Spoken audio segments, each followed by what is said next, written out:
কংগ্ৰেছৰ বৰ্তমান কোনো ফেচ নাই যে যি ফেচ আগত লৈ বিশেষকৈ মুছলমান কোনো ফেচ নাই যি ফেচ লৈ মুছলমান সমাজত ভোট কেৰি কৰিব এই এনেকুৱা কোনো নেতা নাই। আজি ৰকিবুল হুছেইন ডাঙৰীয়াটো আজিকালি মূল্য নাই। সঁচা কথা ক'ব গ'লে ধুবুৰীবাসীৰ কাৰণে ৰকিবুল হুছেইন এটা ডাঙৰ বোজা হৈ পৰিছে। আৰু তেখেত সদায় দেখিব মাননীয় মুখ্যমন্ত্ৰীক গালি পাৰি থাকে। চাওক, মাননীয় মুখ্যমন্ত্ৰীক গালি পাৰিলে নহ'ব। মুছলমানৰ যিবিলাক সমস্যা আছিল এইবিলাক সমস্যা বিগত দিনত যেতিয়া ৰকিবুল হুছেইন ডাঙৰীয়া মন্ত্ৰী আছিল তেতিয়া তেখেত মুছলমান সমাজৰ কাৰণে কোনো কাম কৰা নাই। মাননীয় মুখ্যমন্ত্ৰী বা বিজেপি চৰকাৰে মুছলমান মানুহৰ কাৰণে যিমানখিনি কাম কৰিছে এইখিনি কাম আগে কংগ্ৰেছে বিগত দিনত কৰা নাই আৰু কোনোদিনো নকৰে। গতিকে ৰাইজে বুজি পায় এতিয়া কংগ্ৰেছক প্ৰত্যাখ্যান।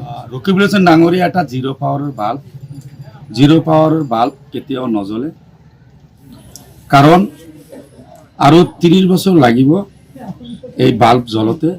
গতিকে এতিয়া তেখেতসকলৰ বাল্ব মানে ফিউজ গৈছে। গতিকে এই বাল্ব আৰু কেতিয়াও কাৰেণ্ট নাহে আৰু কাৰেণ্ট দিলেও নজ্বলে। ফিউজ বাল্ব কেনেকৈ জ্বলিব? চৰকাৰ 30 বছৰ আৰু কংগ্ৰেছৰ চৰকাৰ ক'ত আহিব?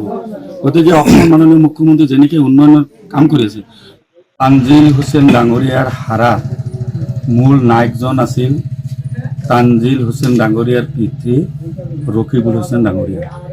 তেখেতৰ বিগত দিনৰ পাপ আৰু অহংকাৰ কৰাৰ কাৰণে আজি তানজিল হুছেইন ডাঙৰীয়া পৰাজয় স্বীকাৰ কৰিছে। আৰু অসমৰ সৰ্বকালৰ সৰ্বশ্ৰেষ্ঠ কৰ্মদক্ষ জনতাৰ জননেতা আমাৰ সকলোৰে শ্ৰদ্ধাৰ মাননীয় মুখ্যমন্ত্ৰী ডক্টৰ হিমন্ত বিশ্ব শৰ্মা ডাঙৰীয়াৰ নেতৃত্বাধীন বিজেপি চৰকাৰে সৰ্বাংগীন উন্নয়ন কৰিছে। সেই উন্নয়নৰ ক্ষেত্ৰত ৰাইজে সঁহাৰি দিছে। বিশেষকৈ মুছলমান মানুহখিনি নিৰাপত্তা পাইছে, যাৰ কাৰণে শিলডৰ ভাঙি আহি দিব্যৰঞ্জন শৰ্মা ডাঙৰীয়া ভোট দিছে। মুছলমান কেনেকৈ বিপদত পৰিব সেইখিনি কথাই সদায় কংগ্ৰেছে কৈ থাকে। আৰু বিশেষকৈ কংগ্ৰেছৰ যিবিলাক মুছলমান নেতা আছে বেছিভাগ নেতাই মুছলমানৰ শত্ৰু। আজি ৰাইজে উন্নয়নৰ কথা চিন্তা কৰি ভোট দিছে। কংগ্ৰেছে বিগত লোকসভা নিৰ্বাচনত অখিল গগৈৰ কলাতুটি ৰকিবুল হুছেইন ডাঙৰীয়া জিকিছে। গতিকে এইটো কংগ্ৰেছৰ লগতে তেখেতসকলৰ বিজেপি কি হাত বিজেপি চৰকাৰ আছেই দেখোন, এইবাৰ 5টা সময় জিকিলে। গতিকে আৰু এইটো কথাৰ কি ক'ম আৰু। যিহেতু আৰু কংগ্ৰেছ চৰকাৰ নাহে, গতিকে ৰকিবুল হুছেইন ডাঙৰীয়া যিবিলাক কথা কৈ আছে মই অনুৰোধ কৰিছোঁ, তেখেত এতিয়া বয়সো হৈছে, তেখেত এতিয়া উমৰা কৰি অহাই ভাল। উমৰা কৰি আহি আল্লাহ কৰক, তাতেই ভাল হ'ব। উমৰা কৰিব যাওঁতে যাতে দোহাৰী কেইটা লগত লৈ যায়।